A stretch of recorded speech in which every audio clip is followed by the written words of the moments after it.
Halo, iya, gue balik lagi di Jumat Jadul. Oke, gue pengen ngebahas beberapa parfum. Ada 3 parfum atau wewangian yang gue punya di koleksi gue yang asalnya dari brand Emmanuel Ungaro.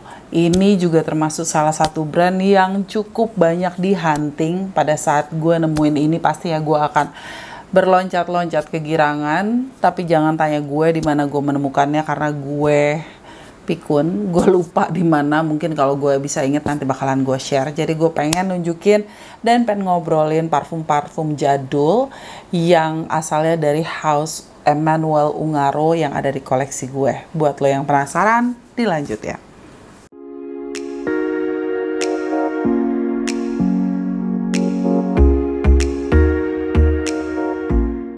Background story-nya gue sendiri nggak terlalu banyak ngekepoin, belum terlalu banyak ngekepoin Emmanuel Ungaro sendiri. Yang gue tahu Ungaronya itu sebenarnya adalah brand designer dari Prancis, tapi orang tuanya asalnya dari Itali.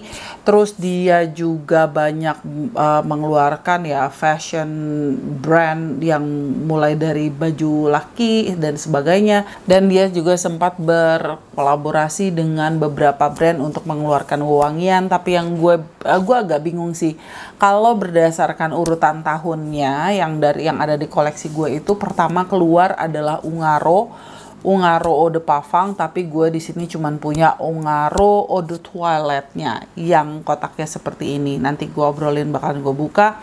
Terus ini kayaknya dikeluarkan di tahun 70-an something, 1977 kalau nggak salah. Terus habis itu dia mengeluarkan Diva by Ungaro, Emmanuel Ungaro yang seperti ini. Ini gue punya botol tester yang gue dikasih oleh salah seorang sohib atau sahabat wangi gue di dunia wangian. Thank you so much Bar untuk ngasih gue Diva. And then ini kalau nggak salah tahun 80-an, 83 kalau nggak salah. Pokoknya ini keluar 80-an. And then baru ini yang gue punya adalah Senso. Senso ini kalau nggak salah keluarnya juga 80-an, entah 87 kalau nggak salah atau 88. Oke, masih banyak banget hal-hal yang perlu gue kepoin tentang brand yang satu ini. Tapi ya gue pengen share aja 3 dari Emmanuel Ungaro yang ada di koleksi gue, oke? Dan pengen nge-share aja bagaimana wanginya. Buat lo yang lebih tahu kapan dan bagaimana prosesnya dan sebagainya, share aja di kolom komen. Karena to be honest, gue belum segitu ngekepoinnya untuk dari sisi brandnya sendiri. Sebenarnya gue pengen banget sih, tapi ya mak-mak selalu rempes, oke? Jadi kita bahas dulu yang pertama. Ungaro Eau de Parfum-nya sendiri sebenarnya dikeluarkannya tuh lebih duluan, 1977, dan gue sendiri tidak menemukan histori di belakang yang Eau de Toilette, karena yang gue punya ini adalah Ungaro Eau de Toilette yang kardusnya seperti ini. Ini adalah Ungaro Eau de Toilette seperti ini, oke. Di atasnya tuh ada tulisan Ungaronya, kelihatan nggak? Ada tulisan Ungaro. Terus di bawahnya ini ada Made in France, terus ada badge code-nya, dan ada seperti inilah tampilannya, mudah-mudahan kelihatan, oke. Nah, ini botolnya agak mirip dengan Senso yang gue punya yang seperti ini. Sebenarnya ada botol yang lebih bagusnya lagi, tapi ya karena parfum jadul ya kita nggak pernah tahu bakalan bertemu dengan yang mana. Ini tampilan yang gue punya. Jadi kalau dilihat sekilas seakan-akan botolnya tuh hitam, padahal sebenarnya warnanya tuh biru gelap banget, dan tutupnya warnanya hijau. Kombinasi warna ini sesuatu sih menurut gue. Terus dia atasnya itu gold dan bawahnya seperti ini kebalik. Oke, bawahnya tuh seperti ini. Oke. And then sprayernya warnanya gold. Terus ya tutupnya plastik biasa, standar kayak di era-era pada saat itu botolnya. Dan ini tadi gue udah spray di sini. Ini adalah versi Eau de Toilette-nya. Gue nggak tahu versi Eau de Parfum-nya. Tapi this is wow. Ini adalah karya dari gua nggak tahu cara ngomong ya. Jacques Polk itu adalah perfumer di balik banyak produk dari Chanel. Chanel mau Chanel yang buat cowok, Chanel yang buat cewek, Chanel yang kayak Chanel Chance, Chanel Coco Chanel, Chanel Coco Chanel Mademoiselle, sampai dengan Chanel L'Exclusive. Jadi Jacques Polk adalah perfumer di belakang Chanel yang juga mengkreasikan parfum-parfum yang ketiganya yang gue punya di sini gitu. Dan ini wanginya wow. Aromanya spicy, floral, warm. Ada aldehyde-nya. Aldehyde-nya ke arah Chanel nggak sedikit, tapi nggak menjadi yang identitas dari Chanel banget. Gue merasakan ada yang ke arah sana, tapi nggak se-heady itu. Ini lebih gampang untuk dipakai buat gue. Dan mungkin juga karena concentrate-nya eau de toilette, ini lebih freshy kesannya buat gue. Gue bisa mencium ada aroma yang ke arah green. Ini wanginya masih sangat-sangat real. Jadi belum ada nuansa turn di hidung gue. Jadi gue masih bisa mengcapture aromanya dengan sangat baik. Wanginya ada bitternya, bitter green, terus jejerukan, dibuka dengan aroma jejerukan. Tapi dia heartnya ini cenderung ke arah floral, floralnya ke arah fresh. Tapi sangat berbeda dengan floral kondisi untuk yang saat sekarang ini. Ini floralnya itu elegan banget, classy banget, berkelas. Terus gue merasa kayak ada nuansa yang berkesan ke arah resinus. Resinusnya tuh cukup berasa, dibalut dengan mungkin nuansa yang akhirnya ke arah aldehyde. Gue mencium resinusnya ini jadinya ke arah aldehyde. Wow, this is a good one. Ada manisnya, tapi nggak terlalu manis. Jadi hanya membuat nuansanya menjadi warm, hangat, manis, floral, dan sangat-sangat klasik. Ini nuansanya aldehyde floral buat gue, floral aldehyde. Jadi dan ada manisnya di openingnya dengan yang sesuatu yang bright gitu ya, dan green. Ini cukup unik buat gue yang cukup banyak juga koleksi vintage yang justru banyak banget terlalu dekat dengan aroma Chanel No. 5. Ini padahal perfumernya adalah perfumer dari Chanel, tapi somehow gue menemukan sentuhan yang berbeda. Kayak kombinasi dari wewangian yang ada di Chanel L'Exclusive. Aldehyde-nya dapat, tapi tidak setebal di Chanel No. 5. Terus kayak dapat sedikit lebih bright yang gue bisa dapat mungkin di Chanel No. 19. Ini Ungaro Eau de Toilette ini kalau sekarang masih ada, gue yakin akan masuk ke lini eksklusif designer seperti Chanel. Keren, dan gue lupa ini gue belinya berapa. Ini yang gue punya adalah botol 45 ml, cukup imut, cukup unyu-unyu, Ungaro Eau de Toilette. Jadi berikutnya yang pengen gue obrolin adalah si Diva. Diva ini keluaran 1983, dan ini yang gue punya adalah botol tester yang gue sendiri nggak tahu ini edisi tahun berapa. Gitu. Ini yang seperti ini botolnya. Jadi karena dia tester, kalau tester zaman dulu jarang banget yang ada tutupnya. Jadi di sini pun ada penjelasan di bawah itu tester not for sale, kayak gini. Kelihatan nggak sih? Tuh ada stikernya seperti ini gitu. Ini cairannya, to be honest, ini gue udah spray. Oke. Oh iya, sprayernya seperti ini. Gitu.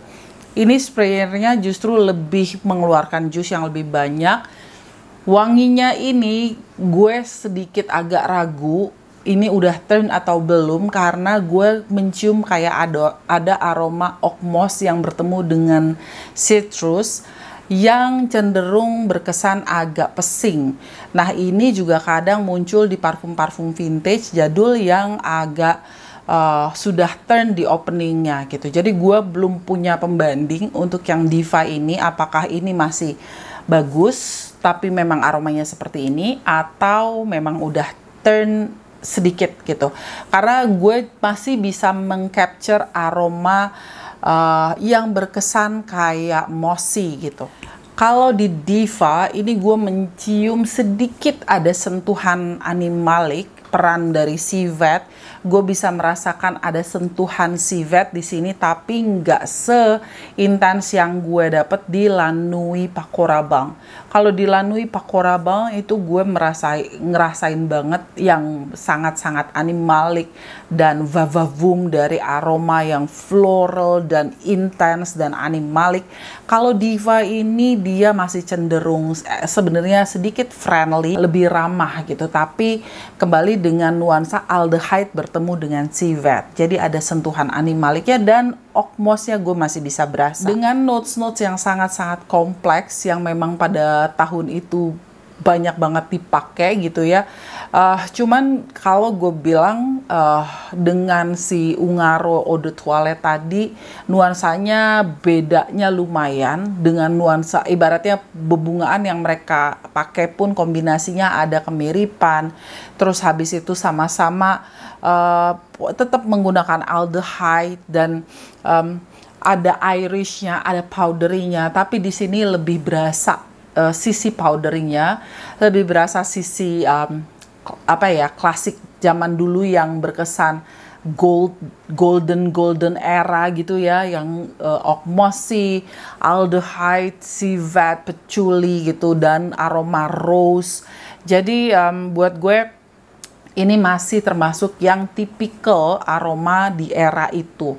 Yang lebih ke arah justru ini yang mungkin take yang berbeda untuk versi Chanel No. 5. Berikutnya gue punya Senso. Senso yang gue punya kembali botolnya bentukannya panjang kayak gini. Gue sendiri belum research lebih jauh untuk botol yang seperti ini, tipe ini keluaran tahun berapa. Tapi dia memang punya beberapa tipe dan beberapa kombinasi warna. Sebenarnya gue juga penasaran yang botolnya pink.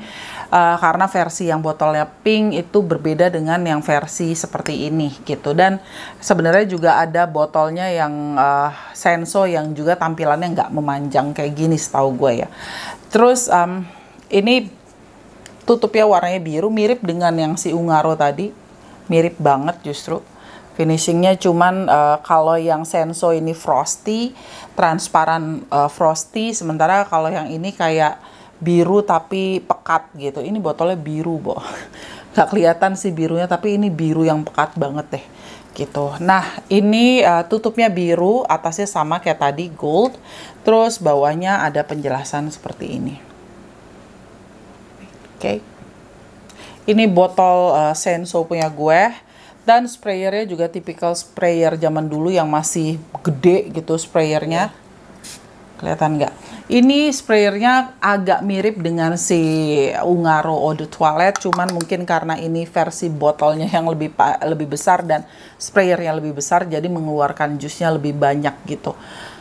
Wanginya kayak apa? Ini wanginya green, fresh, cenderung kayak ada aroma herbal, kayak hampir ke arah minty. Terus freshness-nya juga dapat banget. Ini lebih green dibandingin si Ungaro tadi. Ini ada manis dan floralnya. Floralnya juga bukan floral yang pasaran yang dia pakai. Ini kombinasi dengan berbagai macam floral, tapi somehow ini ada sentuhan yang berbeda dengan floral-floral pada umumnya. Mungkin karena dia menggunakan bunga carnation di sini, jadi membuat ada sentuhan yang berkesan bunga yang unik, bukan hanya melulu berbicara tentang rose, ilang-ilang, lily of the valley, tapi pastinya ini gue bisa merasakan nuansa rose yang segar, terus ada lily of the valley, dan ada jasmine ya. Jasmine-nya di sini nggak dominan, yang berasa banget justru sentuhan nuansa bunga yang berbeda dengan yang lain yang gue rasa. Mungkin itulah yang dari carnation-nya, karena gue sendiri nggak begitu bisa meyakinkan, oh ini loh wangi carnation, no. Dan ini wangi base-nya, ini base-nya termasuk yang aromatic woody-nya berasa, tapi nggak terlalu tebal, nggak terlalu intens, dan dia ada sisi manisnya. Manisnya di sini enak banget, dan mungkin karena dia pakai di base-nya ini ada sandalwood, di memori gue, di hidung gue, aroma sandalwood itu sangat lekat dengan aroma sabun. Karena banyak banget sabun zaman dulu yang dipakai di keluarga gue yang aromanya ternyata base-nya itu adalah aroma sandalwood. Jadi di sini gue merasa aromanya tuh sangat soapy, ditambah lagi dengan adanya Irish. Jadi membuat nuansanya tuh kayak bener-bener fresh habis mandi gitu. Ini menurut gue sih enak banget, dan sayang banget parfum-parfum ini udah nggak bisa kita temuin dengan semudah itu di pasaran. Tapi kalau emang lu bisa menemukan, menurut gue ini sayang untuk dilewatkan buat penikmat parfum jadul, karena somehow nuansanya nggak melulu ke arah, banyak banget yang gue temuin tuh yang nuansanya melulu ke arah Chanel, padahal ini perfumernya justru perfumer Chanel, tapi ini kayak punya twist yang berbeda, punya sentuhan yang berbeda, yang memang mungkin justru dia tidak bisa keluarkan di Chanel. Nuansa-nuansa yang memang menurut gue ini lebih berwarna gitu, bukan melulu yang hanya bicara tentang klasik, tapi ada ya kayak botolnya aja yang memang warna-warni, terus ada dia pakai pink gonjreng ketemu dengan tutup warna biru. Jadi memang punya sentuhan yang lebih berwarna dibandingin pada saat perfumer ini mengkreasikan parfum-parfum yang keluaran Chanel yang lebih klasik gitu. Dan di Senso ini juga gue merasakan ada kehangatan dari benzoin.